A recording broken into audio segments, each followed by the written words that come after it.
Ça gêne la France parce que pour une fois, le Niger touche lui-même l'argent de son pétrole. C'est tout. Mais si l'argent, les 400 millions que les Chinois ont donné au Niger, 400 millions de dollars, pas de francs CFA, pas de la monnaie de singe, la fausse monnaie. Le CFA est une fausse monnaie. C'est d'ailleurs pourquoi tu ne peux pas la dépenser en France. La fausse monnaie, il ne s'agit pas de 400 millions de la fausse monnaie CFA, mais 400 millions de dollars. Si les 400 millions de dollars étaient tombés à la Banque de France, il n'y aurait pas de problème. Mais comme je l'ai dit ici, bon, mais comme on n'imagine pas des Noirs en train d'empocher 400 millions de dollars pour leur matière première, mais il faut trouver une façon, un moyen ou un autre de les fatiguer, de les éreinter.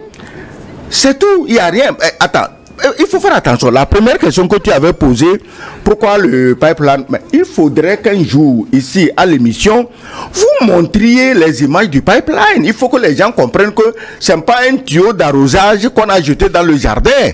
C'est quelque chose gros comme ça. Sur des centaines, sinon milliers de kilomètres. Ça traverse les montagnes, les fleuves, les rivières, les bas-fonds. Ça traverse tout ça pour arriver jusqu'à la plage de l'Atlantique. Le hasard a voulu que cette plage de l'Atlantique soit dans un pays. Parce que vous savez qu'il y a des conventions internationales qui interdisent que les pays côtiers ferment l'accès de leur port aux pays enclavés. Mais comme on est en Afrique, je l'ai toujours dit ici, comme les Noirs veulent toujours torturer d'autres Noirs, suffit que le blanc le félicite. Ah, Talon, c'est bien ça. Toi, tu n'es pas un nègre comme les autres. Toi, tu es civilisé, tu es démocratiquement élu. Et les putschistes, il le fait. Dès qu'un blanc congratule un noir, le noir perd la tête. Donc, malgré ces conventions internationales qui interdisent cela, mais Talon ferme parce que quelque part, il y a quelqu'un qui l'encourage, qui le congratule. Donc, le pipeline est un travail très sérieux et le contrat, ça concerne les Chinois. Les Chinois n'oublient jamais, même une virgule dans un contrat. Ce n'est pas le genre de contrat que nos pays sont habitués à signer avec certaines puissances où c'est sur des feuilles volantes, on ne sait même pas qui a signé, on ne sait pas qui a écrit. Tu as vu le contrat de l'installation de la base américaine au Niger, si tu peux appeler ça un contrat. En autant des régimes démocratiquement élus africains, le contrat pétrolier aurait connu un tel sort, c'est-à-dire qu'on écrit des clauses qui n'ont ni queue ni tête, mais les nègres auraient signé, parce que bon, le chef des nègres, on a déjà ouvert un compte où on lui remplit avec l'argent, en attendant que le jour il perd le pouvoir, on lui dit non, bien mal acquis. Donc, maintenant que ça ne peut pas marcher comme ça, le contrat, les Chinois, les Béninois et les Nigériens qui étaient impliqués dans ce contrat, j'imagine quand même que c'est des juristes, il y a parmi eux des juristes aguerris. Oui, mais on contre-argument quand même, hein, oui. À propos de la présumée inféodation du président béninois, Patrice Talon. Il avance quand même des arguments, il donne les raisons pour lesquelles... il ne comprend pas pourquoi le Niger ferme ses frontières et veut faire passer le pétrole. Le Niger ferme ses frontières parce que lui, Talon, a déclaré, il a déclaré ouvertement qu'il va faire la guerre au Niger. Il a dit ou non? Il s'en est excusé depuis. C'est quoi ces blagues-là? Excusez. Voilà. Est-ce qu'il a dit officiellement que je renonce? D'ailleurs, on dit que c'est la CEDEAO qui l'a commissionné. Est-ce que la CEDEAO a jamais renoncé officiellement au cours d'un sommet à ses envies d'attaquer les pays de l'AES? Non! Tu ne peux pas laisser les Nigériens se laisser abuser par une simple ruse de guerre. Ces petites ruses-là, on fait ça pour détourner l'argent dans les pays, pour s'enrichir. Mais quand il s'agit de la sécurité d'un peuple comme celui du Niger, il s'est excusé. Bon, qu'est-ce qui se passe aujourd'hui? Oui, mais d'autres... Il s'est excusé. Pourquoi le Niger a par exemple ouvert ses frontières? En réalité, Patrice Talon devient un vrai problème. Parce que là, il fait des affirmations gratuites. Vous avez vu quand Kémy Séba était au Niger récemment, et il a fait la déclaration, vous avez vu le bavardage qu'il y a eu au Bénin. Mais on s'attendait à ce que, mais dès que ce monsieur-là met le pied au Niger, on l'arrêta. Non, mais, au Bénin. Au Bénin. Mais est-ce que vous voyez, c'est-à-dire que Talon n'est capable de rien. Exactement comme la CEDEAO avait affirmé gratuitement qu'elle sera en mesure de déployer des armes pour déloger Tiani et son équipe. Alors que sur le plan opérationnel, ils n'ont aucun moyen, si ce n'est de compter justement sur les puissances occidentales. Et donc, finalement, c'était une parole en l'air. Aujourd'hui, le président Talon, malheureusement, aligne des paroles en l'air. Et vous allez voir que lorsque la Chine, à un niveau donné, va commencer à sévir, il sera encore une fois obligé de reculer. Et cette histoire sera derrière nous.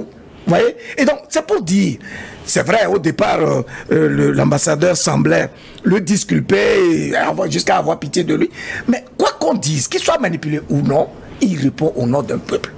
Et donc, soit il se sent capable de défendre les intérêts du peuple béninois, et donc, il reste comme tel, et son bouclier sera le peuple béninois, ou alors il ne se sent pas capable, s'il est ballotté, il démissionne tout simplement.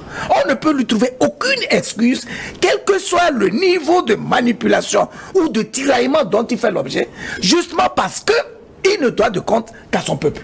Et donc, dans certains contextes, je pense que non, mais c'est une déception. Pourquoi? En réalité, Patrice Talon, c'est un homme d'affaires.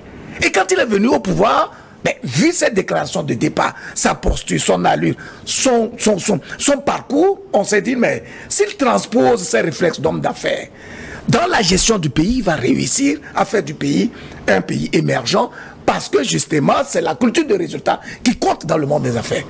Aujourd'hui, il rebrousse chemin au point d'être aussi incohérent, instable, et puis, mais à la limite ridicule, c'est précisément parce qu'il a commencé à nourrir des ambitions personnelles. Je pense que le président Tiani l'avait dit une fois. C'est parce qu'il vise un 3e mandat.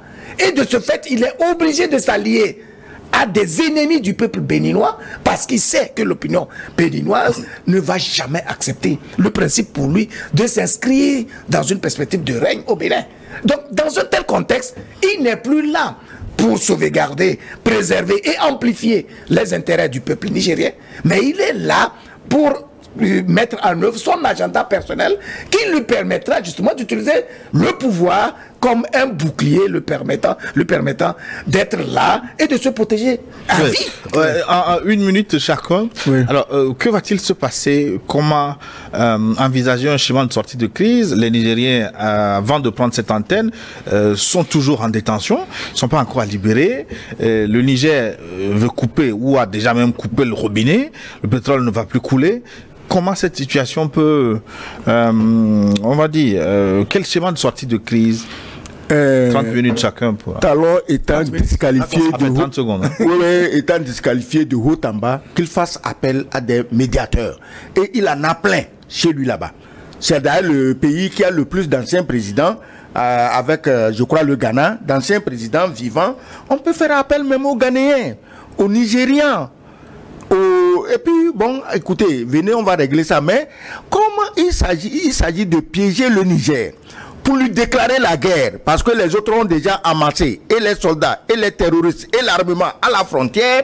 On provoque les Nigériens, mais les Nigériens ont le bon sens de ne pas s'agiter. Talon n'a qu'à continuer à enfermer toutes les femmes nigériennes qui passent à côté de nous. Bon, ça fait son affaire. Les Nigériens ne déclareront jamais la guerre. C'est lui qui a dit, se frappant la poitrine comme King Kong, qu'il va aller déclarer la guerre au Niger. On l'attend toujours. Non, je crois que la Chine va régler toute cette histoire. Je ne me suis même pas inquiet, parce qu'en fait, c'est des gesticulations tout à fait passagères qui ne vont pas avoir une emprise réelle sur cette opération-là. Parce qu'en fait, celui qui a signé l'accord, c'est quand même la Chine, une puissance économique, ou bien la puissance économique. Voilà, la première puissance économique du monde. Jusqu'à présent, je crois que la Chine essaie de regarder tout simplement dès qu'elle va commencer à sévir et à viser ses intérêts, parce que la Chine, c'est l'un des rares pays qui ne badine pas justement avec les intérêts en ce qui concerne l'argent. Ouais, donc, on va revenir sur le...